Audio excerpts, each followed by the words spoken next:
Hola, querida comunidad de YouTube. Bienvenidos una vez más a nuestro canal, donde las historias más increíbles de resistencia humana cobran vida ante vuestros ojos. Soy vuestro narrador de confianza y hoy tengo preparada para vosotros una historia que os dejará sin aliento. Una narrativa que demuestra cómo la sabiduría ancestral puede salvar vidas cuando la ciencia moderna falla. ¿Habéis sentido alguna vez que todo el mundo os mira con desprecio mientras tomáis decisiones que sabéis son correctas? ¿Habéis experimentado esa soledad profunda de ser los únicos que veis el peligro que se aproxima? La historia que estáis a punto de escuchar trata exactamente de eso. Es la narrativa extraordinaria de un hombre humilde que se convirtió en el hazmerreír de toda su comunidad, hasta que la naturaleza misma demostró quién tenía razón y quién estaba terriblemente equivocado. Esta es una historia real que ocurrió en las montañas de los Pirineos españoles, donde las tradiciones ancestrales se mantienen vivas y donde el conocimiento pasado de generación en generación puede significar la diferencia entre la vida y la muerte. Nuestro protagonista desafió todas las convenciones modernas con una decisión aparentemente primitiva que cambiaría para siempre el destino de quienes lo rodeaban. Antes de sumergirnos en esta fascinante historia, no olvidéis darle like a este vídeo si queréis más contenido como este. Suscribíos al canal y activad la campanita de notificaciones para no perderos ninguna de nuestras increíbles historias. Y por favor, decidme en los comentarios desde qué país y ciudad nos estáis viendo. Me emociona saber que tenemos una audiencia tan maravillosa alrededor del mundo. Sin más dilación, acompañadme en este viaje extraordinario donde descubriremos cómo la intuición y la sabiduría tradicional pueden triunfar sobre la arrogancia moderna. Miguel Santander había vivido toda su vida en el pequeño pueblo de Benasque, enclavado en el corazón de los Pirineos aragoneses, donde las montañas nevadas se alzaban como gigantes silenciosos que habían custodiado los secretos de la naturaleza durante milenios. A sus 63 años, Miguel era conocido en toda la comarca como el Pastor Loco, un apodo que había ganado no por demencia, sino por su persistente adhesión a métodos tradicionales que las nuevas generaciones consideraban obsoletos y supersticiosos. Su cabaña de piedra y madera, construida por su bisabuelo en 1847, se alzaba solitaria en las afueras del pueblo, rodeada por prados alpinos donde había pastoreado ovejas durante más de 4 décadas, siguiendo rutas estacionales que su familia había utilizado desde tiempos inmemoriales. Era octubre de 2018 cuando Miguel comenzó a notar señales en el comportamiento de los animales y en los patrones atmosféricos que despertaron en él una inquietud profunda, una sensación visceral de peligro inminente que no podía ignorar a pesar de las burlas que sabía que enfrentaría. Durante las últimas semanas del otoño, Miguel había observado con creciente alarma cambios sutiles pero significativos en el comportamiento de la fauna local que cualquier pastor experimentado habría reconocido como señales de advertencia. Las marmotas habían comenzado a almacenar provisiones con una intensidad frenética que no había visto en décadas, excavando madrigueras más profundas de lo habitual y transportando cantidades extraordinarias de hierba seca hacia sus refugios subterráneos. Los rebecos, esas cabras montesas que conocía como a viejos amigos, habían descendido a altitudes inusualmente bajas, congregándose en valles protegidos en lugar de permanecer en las crestas rocosas que normalmente preferían durante esta época del año. Más inquietante aún era el comportamiento de sus propias ovejas. Se agrupaban compulsivamente cerca de la cabaña cada atardecer, rechazando aventurarse hacia los pastos superiores, incluso cuando él las guiaba con paciencia infinita hacia terrenos que habían pastoreado sin problemas durante años. Los patrones meteorológicos que Miguel observaba religiosamente cada mañana también mostraban anomalías que despertaban en él recuerdos de historias contadas por su abuelo sobre inviernos legendarios que habían devastado la región en el pasado. Las nubes se formaban de manera diferente, con estructuras estratificadas que indicaban presiones atmosféricas inestables, y los vientos llevaban olores y sensaciones que Miguel asociaba con tormentas de nieve de proporciones épicas. Sus rodillas artríticas, que habían sido barómetros confiables de cambios climáticos durante décadas, pulsaban con una intensidad que no había experimentado desde el terrible invierno de 1985, cuando avalanchas masivas habían aislado el pueblo durante semanas enteras. Miguel había desarrollado durante su larga vida como pastor una sensibilidad casi sobrenatural hacia los ritmos naturales, una capacidad de leer señales en el comportamiento animal, los patrones de nubes,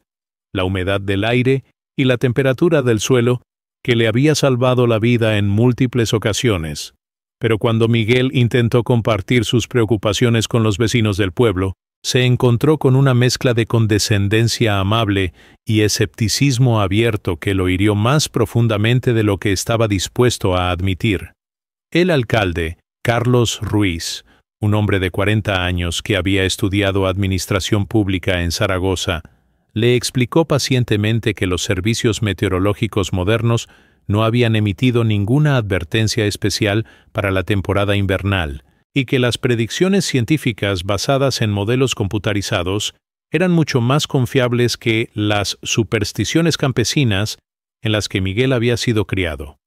El doctor del pueblo, recién llegado de la capital y especializado en medicina moderna, sugirió gentilmente que Miguel podría estar experimentando ansiedad relacionada con su edad avanzada y le ofreció prescribir medicamentos para calmar sus nerviosos injustificados. Incluso los pastores más jóvenes de la región, hombres que Miguel había ayudado a entrenar en técnicas tradicionales, se mostraron escépticos ante sus advertencias, argumentando que los sistemas de calefacción modernos y las comunicaciones satelitales habían hecho obsoletas las preocupaciones sobre inviernos severos que habían atormentado a generaciones anteriores. La decisión de Miguel de comenzar a recoger y apilar fardos de heno alrededor de su cabaña fue tomada durante una noche insomne de principios de noviembre, cuando la luna llena iluminaba los picos nevados con una claridad cristalina que parecía amplificar todos los sonidos y sensaciones de la montaña. Había estado despierto durante horas, escuchando el viento que gemía entre los pinos con un tono particular que le recordaba historias que su abuelo le había contado sobre el invierno del Gran Silencio de 1956, cuando la nieve había caído durante semanas continuas hasta alcanzar alturas que superaban los techos de las casas más altas del pueblo. Miguel recordaba vívidamente los relatos de su abuelo sobre cómo las familias que habían logrado sobrevivir ese invierno legendario habían sido aquellas que habían tenido la previsión de almacenar no solo alimentos, sino también materiales aislantes que pudieran mantener el calor corporal cuando los sistemas de calefacción convencionales fallaran debido a la imposibilidad de obtener combustible durante meses de aislamiento total. La sabiduría ancestral que había guiado a su familia durante generaciones le gritaba que tomara medidas preventivas, independientemente de lo que pensaran los demás. Al amanecer del sábado siguiente, Miguel cargó su viejo tractor Massey Ferguson, una máquina de 1978 que había mantenido funcionando mediante reparaciones constantes y cuidado meticuloso, y se dirigió hacia los prados superiores donde los granjeros locales habían almacenado los últimos cortes de heno de la temporada. Miguel había cultivado relaciones de respeto mutuo con los agricultores de la región durante décadas, intercambiando trabajo durante las épocas de cosecha por productos y servicios que necesitaba para mantener su estilo de vida tradicional. José María Fernández, propietario de la granja más grande del valle, se mostró inicialmente confundido por la solicitud de Miguel de comprar cantidades extraordinarias de fardos de heno, especialmente considerando que Miguel mantenía un rebaño relativamente pequeño que normalmente requería mucho menos forraje para pasar el invierno. Sin embargo, la reputación de Miguel como hombre honesto y trabajador incansable convenció a José María de venderle 50 fardos grandes a precio de costo, aunque no pudo evitar expresar su curiosidad sobre qué planeaba hacer Miguel con semejante cantidad de heno. El proceso de transportar y posicionar los fardos de heno alrededor de su cabaña Fue un trabajo físicamente demandante que Miguel realizó con la determinación metódica que había caracterizado toda su vida. Cada fardo pesaba aproximadamente 350 kilogramos y requería maniobras cuidadosas para ser colocado en las posiciones precisas que Miguel había planificado, basándose en principios de aislamiento térmico que había aprendido durante sus décadas de experiencia en construcción de refugios temporales para pastoreo. Miguel desarrolló un sistema ingenioso utilizando palancas de madera y rampas improvisadas que le permitían mover los fardos masivos sin ayuda externa,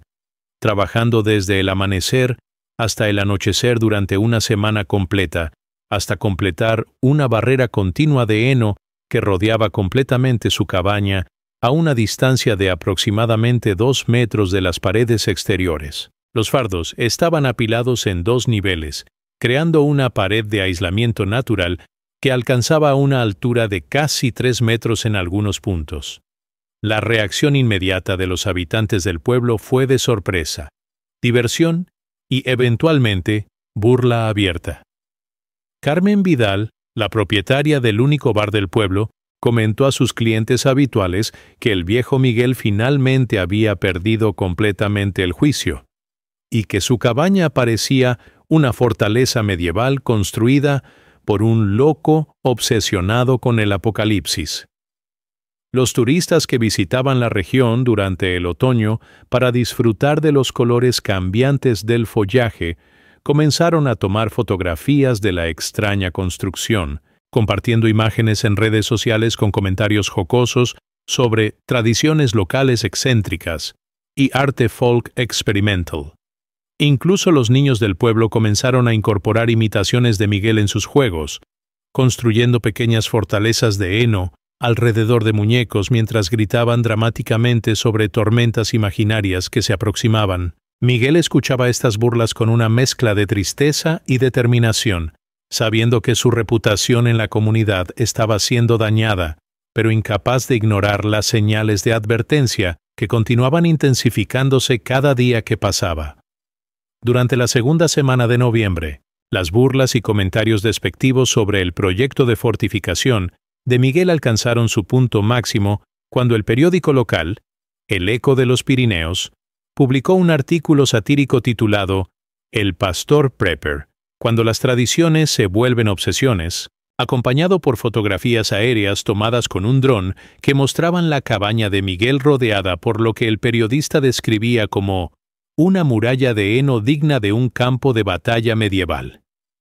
El artículo, escrito por un joven reportero de la ciudad que había llegado recientemente a la región, ridiculizaba lo que percibía como supersticiones rurales anacronistas y sugería que Miguel podría necesitar asistencia psicológica para superar lo que interpretaba como ansiedad patológica relacionada con el cambio climático.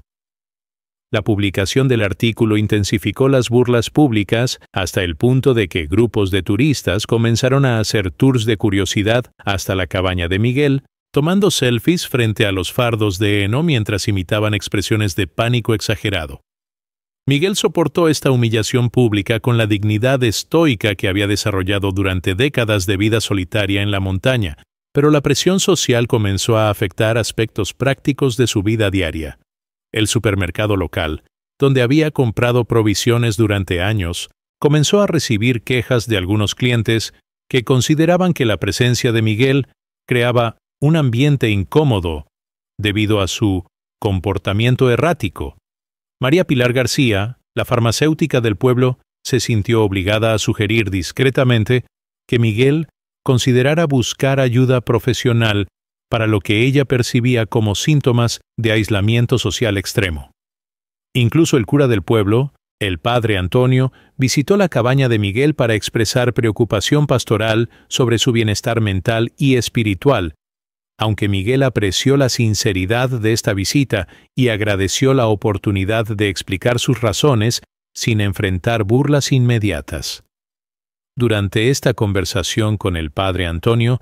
Miguel intentó articular la sabiduría ancestral que guiaba sus acciones. explicando cómo generaciones de pastores habían desarrollado técnicas de supervivencia basadas en observación cuidadosa de señales naturales que la vida moderna había hecho que la gente olvidara. «Padre», le dijo Miguel con la seriedad que reservaba para ocasiones especiales, «mi abuelo me enseñó que hay dos tipos de conocimiento, el que viene de libros y máquinas y el que viene de vivir tan cerca de la naturaleza que puedes sentir su respiración.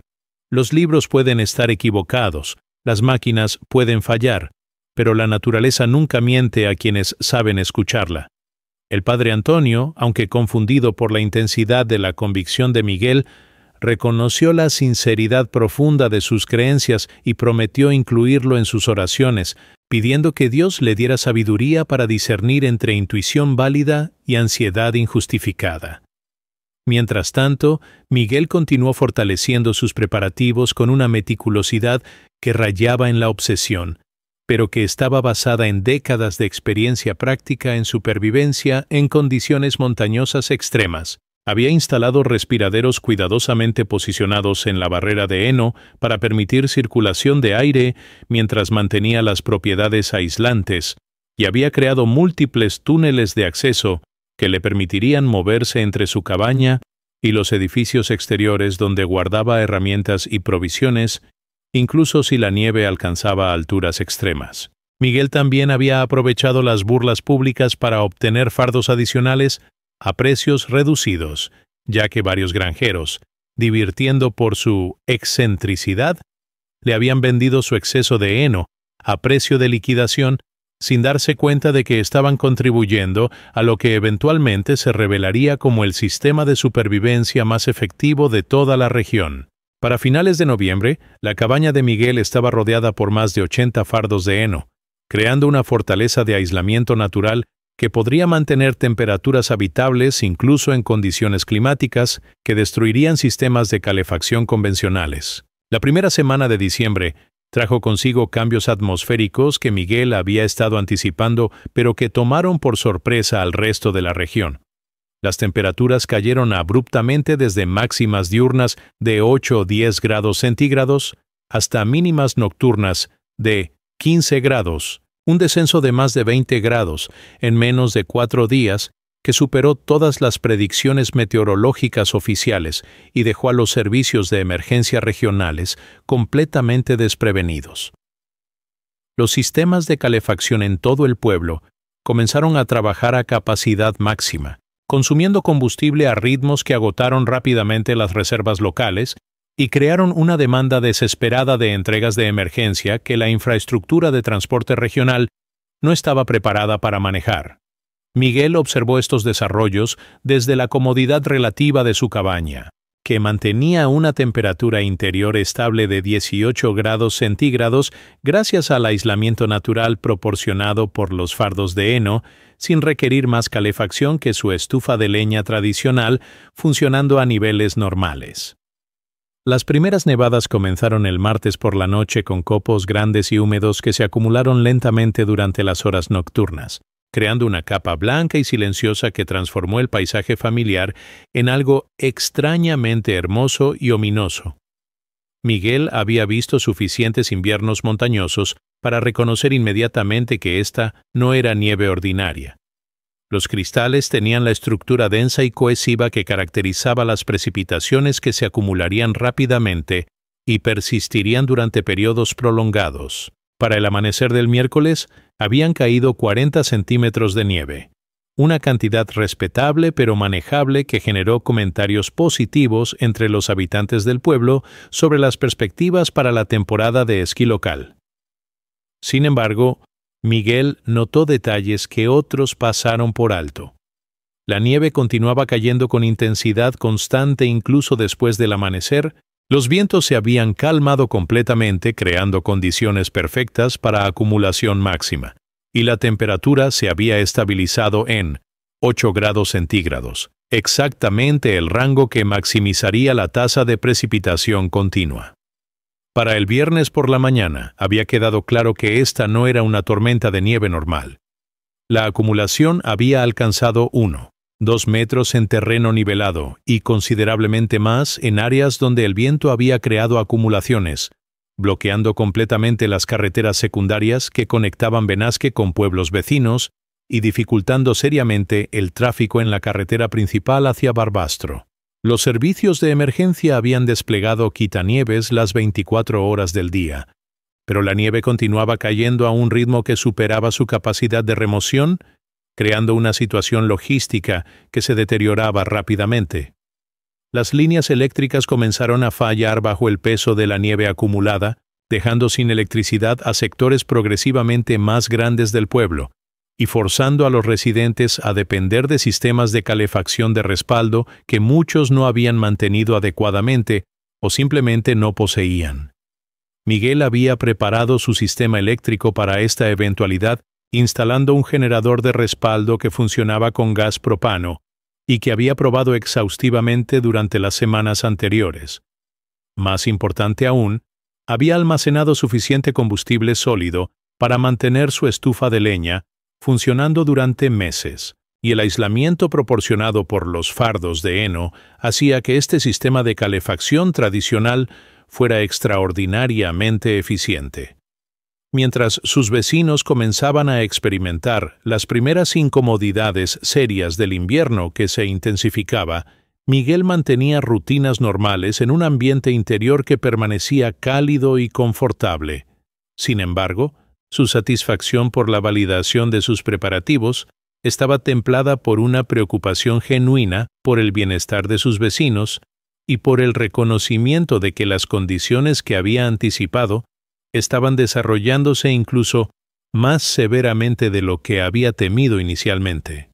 Durante las noches, cuando el viento aullaba alrededor de su cabaña protegida, Miguel escuchaba los sonidos distantes de generadores esforzándose y el crujido ocasional de ramas quebrándose bajo el peso de la nieve, sonidos que le confirmaban que la verdadera prueba de su preparación apenas estaba comenzando. Para el domingo por la noche, la situación en Benasque había escalado de incómoda a crítica, con acumulaciones de nieve que superaban los 2,5 metros en las calles principales del pueblo y alturas de hasta 4 metros en áreas donde el viento había creado acumulaciones masivas contra edificios y vehículos. Las carreteras de acceso al pueblo estaban completamente bloqueadas a pesar de los esfuerzos heroicos de equipos de limpieza que trabajaban en turnos continuos, y la carretera principal N260 había sido cerrada oficialmente al tráfico civil después de que 2 camiones comerciales quedaran varados en secciones donde las acumulaciones de nieve habían hecho imposible el tránsito seguro. Los servicios de telecomunicaciones comenzaron a fallar cuando las torres de transmisión perdieron energía eléctrica y los sistemas de respaldo se agotaron, dejando al pueblo virtualmente aislado del mundo exterior por primera vez en décadas y creando una sensación de pánico creciente entre residentes que nunca habían experimentado un aislamiento tan completo. Las casas del pueblo, construidas según estándares modernos que privilegiaban la eficiencia energética sobre la resistencia a condiciones extremas, comenzaron a mostrar vulnerabilidades que nadie había anticipado. Los sistemas de calefacción central, diseñados para funcionar con suministros constantes de electricidad y combustible, fallaron progresivamente a medida que las interrupciones de servicio se volvieron más frecuentes y prolongadas. Las tuberías comenzaron a congelarse en casas donde los sistemas de calefacción no podían mantener temperaturas adecuadas, creando riesgos de daños estructurales significativos cuando las tuberías congeladas eventualmente se rompieran al descongelarse. Más preocupante aún, varias familias con niños pequeños o miembros ancianos comenzaron a enfrentar situaciones potencialmente peligrosas cuando sus casas se volvieron demasiado frías para habitación segura, forzándolos a congregarse en las pocas estructuras públicas que mantenían calefacción funcionando a través de sistemas de respaldo. Miguel observaba estos desarrollos con una mezcla de compasión y validación que lo llenaba de emociones contradictorias. Su cabaña permanecía un oasis de calor y comodidad en medio del caos que se desarrollaba a su alrededor, con temperaturas interiores que se mantenían estables entre 16 y 20 grados centígrados independientemente de las condiciones exteriores. Los fardos de heno habían demostrado ser incluso más efectivos de lo que había calculado, creando un sistema de aislamiento que no solo mantenía el calor interior, sino que también proporcionaba protección contra el viento extremo que había comenzado a acompañar las nevadas continuas. Miguel había calculado que tenía provisiones suficientes para subsistir independientemente durante al menos 3 meses, incluyendo alimentos preservados, agua almacenada, combustible para calefacción y cocina, y medicamentos básicos que había acumulado gradualmente durante las semanas de preparación.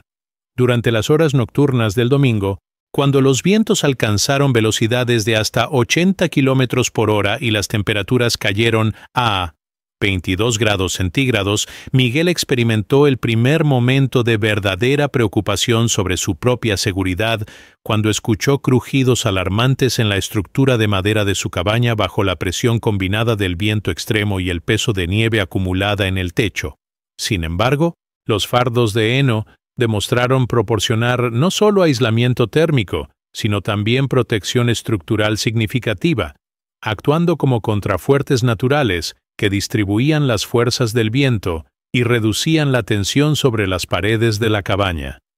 Miguel se dio cuenta de que sus preparativos habían sido incluso más completos de lo que había planeado conscientemente, incorporando principios de ingeniería estructural tradicional que sus ancestros habían desarrollado durante siglos de vida en condiciones montañosas extremas. Mientras escuchaba el viento aullar alrededor de su refugio protegido, Miguel se sintió profundamente conectado con generaciones de pastores que habían sobrevivido inviernos similares utilizando sabiduría que la civilización moderna había descartado como primitiva, pero que ahora se revelaba como fundamentalmente superior a las soluciones tecnológicas contemporáneas para la supervivencia en condiciones climáticas extremas. El lunes por la mañana reveló un paisaje que había sido transformado tan completamente que Miguel apenas podía reconocer el pueblo donde había vivido toda su vida. Las acumulaciones de nieve habían alcanzado alturas que ocultaban completamente los automóviles, enterraban las plantas bajas de muchas casas hasta el nivel de las ventanas del primer piso, y habían creado un terreno ondulado y uniforme donde las calles, jardines y edificios menores habían desaparecido bajo una manta blanca que se extendía ininterrumpidamente hacia el horizonte. Miguel calculó que habían caído aproximadamente 8 metros de nieve en terreno nivelado durante las 72 horas anteriores, una cantidad que superaba cualquier registro meteorológico oficial para la región y que representaba el tipo de precipitación extrema que ocurría quizás una vez cada 50 o 60 años. Desde las ventanas superiores de su cabaña, Miguel podía ver las siluetas de tejados que sobresalían como islas en un océano blanco, y ocasionalmente distinguía figuras humanas moviéndose laboriosamente a través de túneles excavados en la nieve que conectaban las casas con fuentes de combustible o vecinos que compartían recursos. La primera llamada de auxilio llegó aproximadamente a las 10 de la mañana, cuando Carmen Vidal, la propietaria del bar que había sido una de las más vocales en burlarse de las preparaciones de Miguel, apareció luchando a través de la nieve profunda con su nieta de 8 años en brazos. Carmen había caminado más de 400 metros a través de nieve que le llegaba al pecho, una hazaña de resistencia física extraordinaria motivada por la desesperación de una abuela que veía cómo su casa se volvía inhabitable para una niña pequeña. Cuando Miguel abrió su puerta para recibirlas, Carmen se desplomó inmediatamente en sollozos, disculpándose profusamente por haber dudado de él y suplicando refugio para su nieta, cuya casa había perdido calefacción durante la noche y donde la temperatura interior había caído hasta niveles peligrosos para la salud de un niño. Miguel las recibió sin una palabra de reproche, envolviendo inmediatamente a la niña en mantas calientes y preparando chocolate caliente mientras Carmen se recuperaba del esfuerzo físico y emocional de su viaje desesperado. Durante las horas siguientes, más residentes del pueblo comenzaron a llegar a la cabaña de Miguel en grupos pequeños, cada uno con historias similares de sistemas de calefacción fallidos, casas que se habían vuelto inhabitablemente frías, o situaciones de emergencia médica que requerían refugio en un ambiente cálido y seguro. El señor Ramón Torres, Un hombre de 74 años, con problemas cardíacos, fue traído por sus hijos adultos después de que su casa perdiera electricidad y su medicación requiriera refrigeración, que solo era posible en un ambiente con temperatura controlada. La familia Jiménez llegó con su bebé de 6 meses cuando se dieron cuenta de que su casa moderna, construida con estándares de eficiencia energética, pero sin consideración para condiciones climáticas extremas, no podía mantener temperaturas seguras para un infante, a pesar de sus esfuerzos desesperados por quemar muebles en la chimenea decorativa, que nunca había sido diseñada para calefacción seria. Miguel transformó su cabaña de refugio personal en centro comunitario de supervivencia, con una generosidad que reflejaba no solo su carácter fundamentalmente bondadoso, sino también su comprensión profunda de que la supervivencia en condiciones extremas requería cooperación comunitaria independientemente de conflictos personales anteriores. Organizó espacios para dormir utilizando cada superficie disponible, estableció horarios para cocinar que maximizaran la eficiencia del combustible disponible y creó sistemas de rotación para el uso del único baño funcional en un radio de varios kilómetros. Su conocimiento de técnicas de supervivencia tradicional se volvió invaluable. Sabía cómo racionar alimentos para maximizar la nutrición durante periodos prolongados, cómo mantener la moral comunitaria durante situaciones de estrés extremo y cómo organizar tareas que mantuvieran a todos ocupados y útiles, independientemente de su edad o capacidades físicas. Para la noche del lunes, 17 personas se habían refugiado en la cabaña de Miguel, transformando el hogar de un ermitaño solitario en un arca de supervivencia comunitaria, donde las burlas pasadas habían sido completamente olvidadas en favor de gratitud profunda y respeto genuino por el hombre cuya sabiduría ancestral los había salvado de una situación que podría haber resultado fatal. La segunda semana de diciembre marcó el momento en que la situación regional escaló de emergencia local a desastre de proporciones históricas,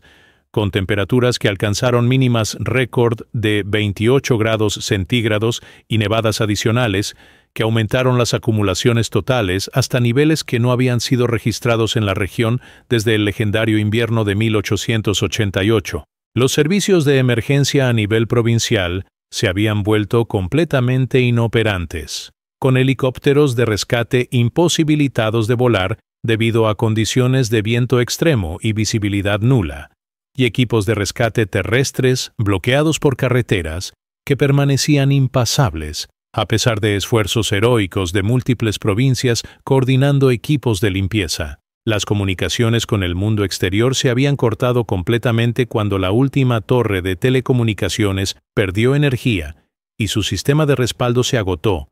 dejando a Benasque y los pueblos vecinos en un aislamiento total que no había experimentado ninguna comunidad española en la era moderna. Miguel había desarrollado durante esta semana un sistema de liderazgo de emergencia basado en principios de supervivencia comunitaria que había aprendido de historias familiares sobre cómo las comunidades montañesas habían sobrevivido inviernos severos en generaciones pasadas. Organizó patrullas de reconocimiento que utilizaban esquís improvisados para explorar el pueblo en busca de otros supervivientes que pudieran necesitar rescate. Estableció un sistema de señales utilizando espejos y antorchas para comunicarse con otras casas que mostraban signos de habitación y coordinó expediciones de recolección de recursos que aprovechaban la nieve compactada para acceder a edificios y vehículos que contenían provisiones útiles.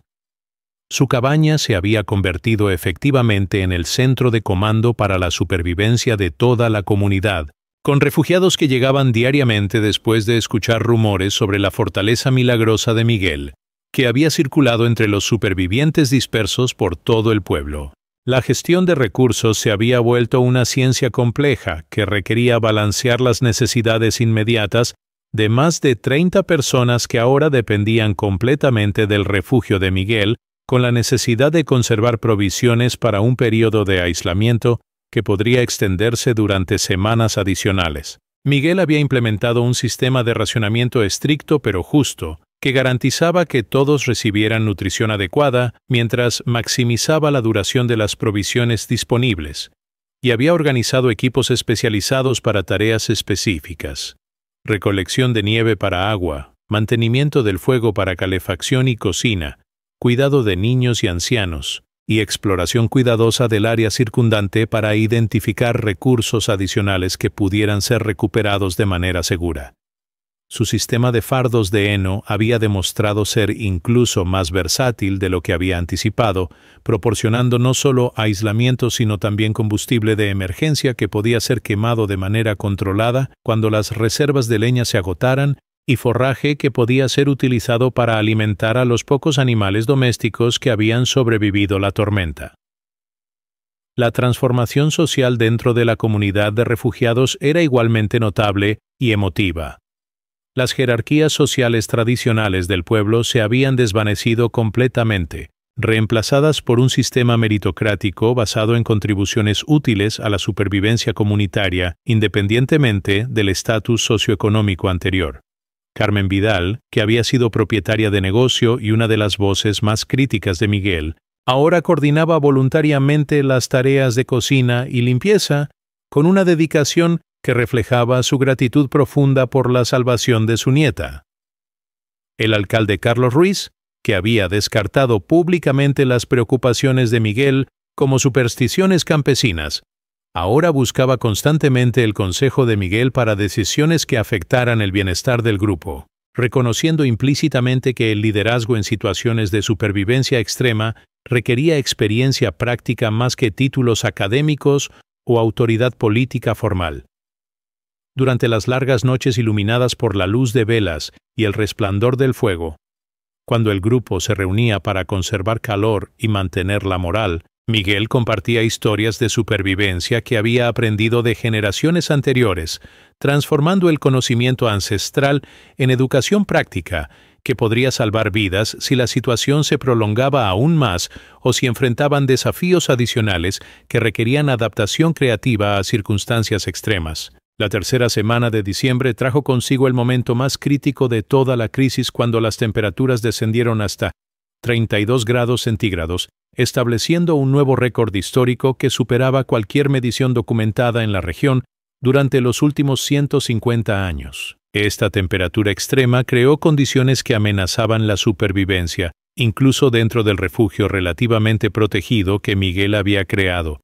ya que el consumo de combustible para mantener temperaturas habitables se había multiplicado exponencialmente y las reservas de leña que había parecido abundantes al inicio de la crisis, ahora se agotaban a ritmos alarmantes. Miguel se vio forzado a tomar decisiones difíciles sobre el equilibrio entre calor suficiente para supervivencia y conservación de combustible para un periodo de aislamiento, que mostraba signos de extenderse indefinidamente, especialmente después de que expediciones de reconocimiento revelaran que las carreteras permanecían completamente bloqueadas y que no había señales de equipos de rescate acercándose desde el exterior.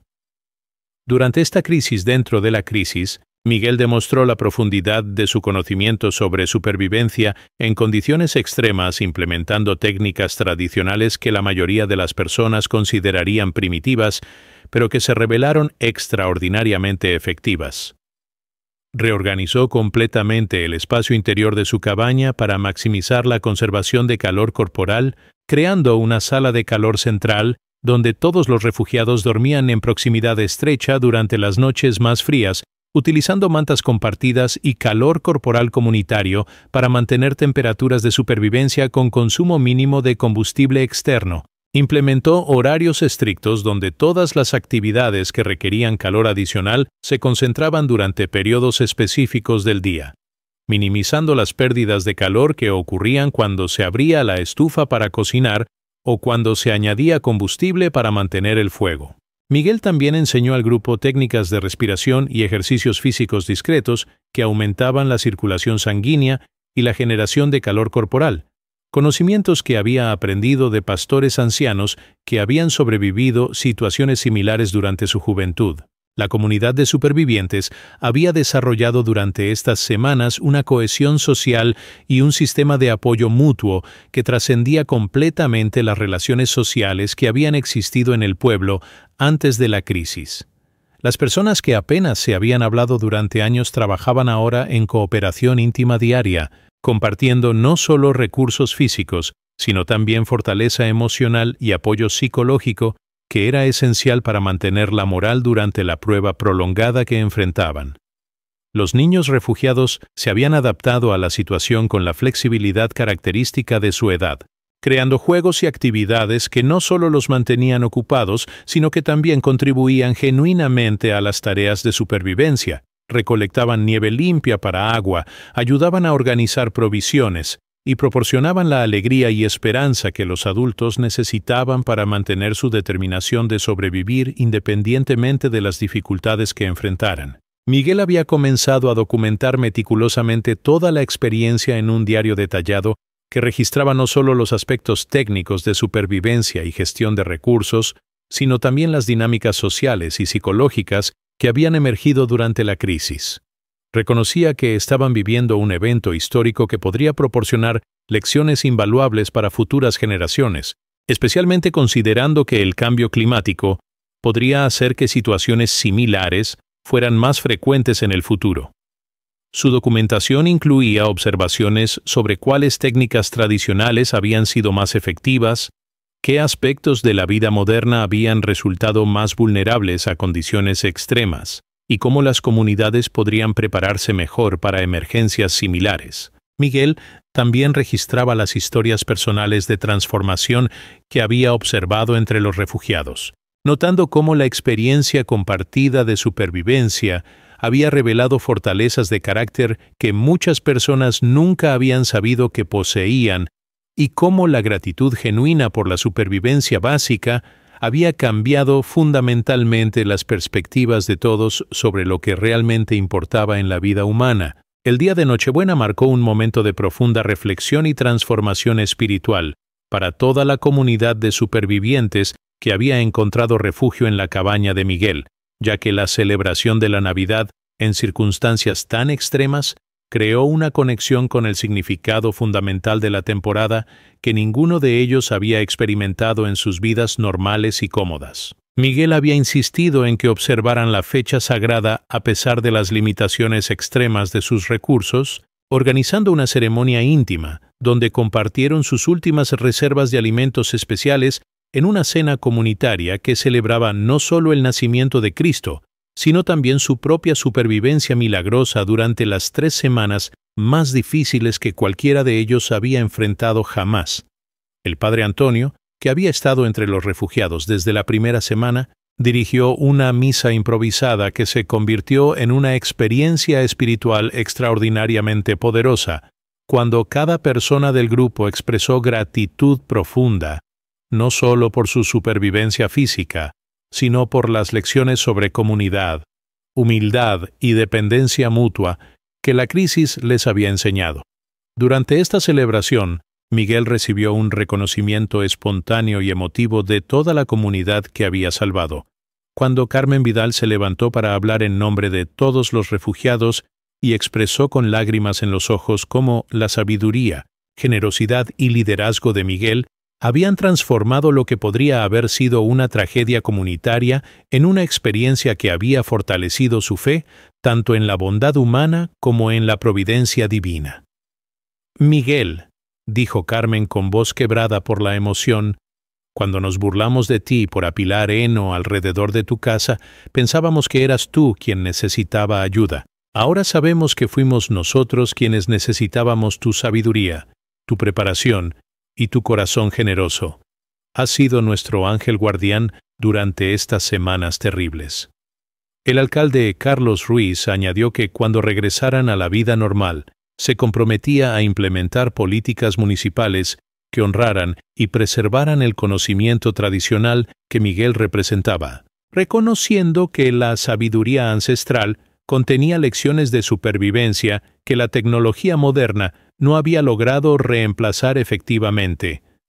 La Navidad también marcó el momento en que comenzaron a aparecer las primeras señales esperanzadoras de que su aislamiento podría estar llegando a su fin, vinos de Norincianch, cuando patrullas de reconocimiento reportaron avistamientos distantes de luces artificiales que sugerían la presencia de equipos de rescate que finalmente habían logrado penetrar las defensas invernales que habían mantenido la región aislada durante semanas. Miguel organizó expediciones cuidadosas que utilizaron señales de fuego y espejos para comunicarse con estos equipos distantes, estableciendo contacto inicial que confirmó que operaciones de rescate masivas estaban en progreso y que evacuación médica estaría disponible para cualquier miembro del grupo que requiriera atención especializada.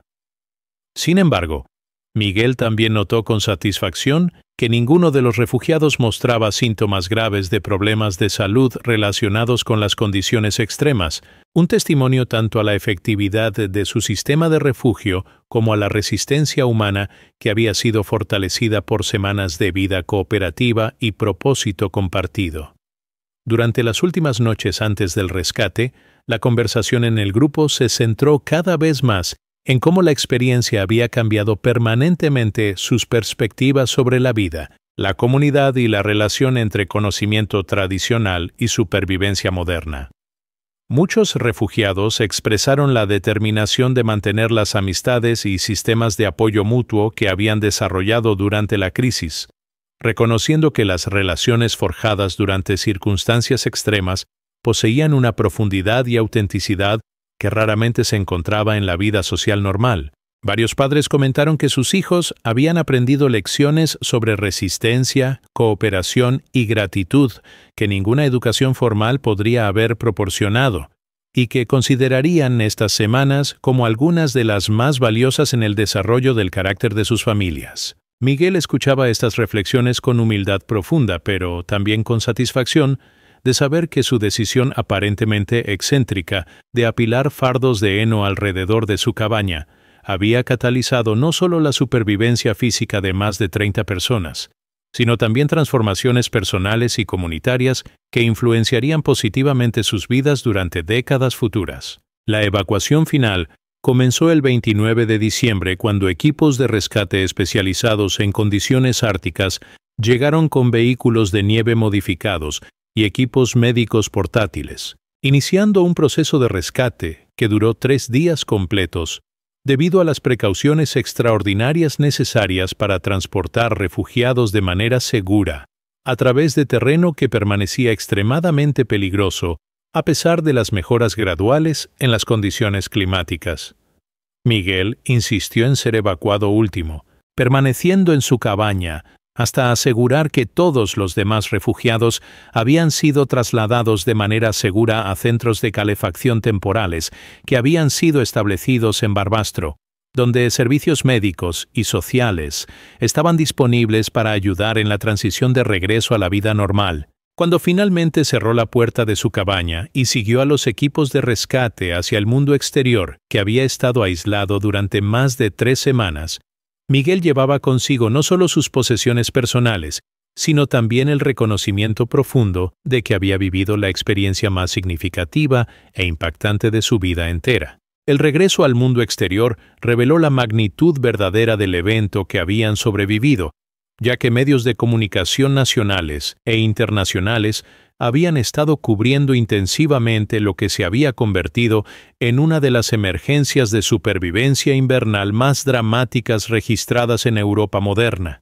La historia de Miguel se había extendido mucho más allá de las fronteras de Aragón, capturando la imaginación de personas en todo el mundo que habían seguido los reportes sobre el pastor profético, cuya sabiduría tradicional había salvado una comunidad entera cuando la tecnología moderna falló completamente. Periodistas de España, Francia, Alemania y otros países europeos solicitaron entrevistas con Miguel, mientras que académicos especializados en gestión de emergencias, antropología cultural y estudios de supervivencia expresaron interés en estudiar los métodos que había utilizado y las dinámicas sociales que habían emergido en su comunidad de refugio improvisada. Miguel se encontró transformado de pastor solitario y ridiculizado en una figura internacional que representaba la validez continua del conocimiento ancestral en un mundo cada vez más dependiente de tecnología compleja que podía fallar durante emergencias extremas. La comunidad de Benasque experimentó igualmente una transformación profunda que se extendió mucho más allá del simple retorno a la normalidad después de una emergencia climática. Las relaciones sociales que habían sido forjadas durante las semanas de supervivencia compartida permanecieron extraordinariamente fuertes, creando redes de apoyo mutuo y amistad que enriquecieron la vida comunitaria de maneras que ninguno de los residentes había experimentado anteriormente. El Consejo Municipal, bajo el liderazgo del alcalde Carlos Ruiz, implementó nuevas políticas que requerían que todas las construcciones nuevas incorporaran características de supervivencia de emergencia y que establecían programas educativos comunitarios donde residentes mayores como Miguel compartían conocimiento tradicional con generaciones más jóvenes. Carmen Vidal transformó su bar en un centro comunitario informal donde los supervivientes de Miguel se reunían regularmente para mantener las conexiones que habían salvado sus vidas, y donde turistas podían aprender sobre técnicas de supervivencia tradicional que la región ahora celebraba como patrimonio cultural invaluable. Miguel mismo encontró que su vida había sido transformada de maneras que jamás habría anticipado cuando tomó la decisión aparentemente simple de apilar fardos de heno alrededor de su cabaña.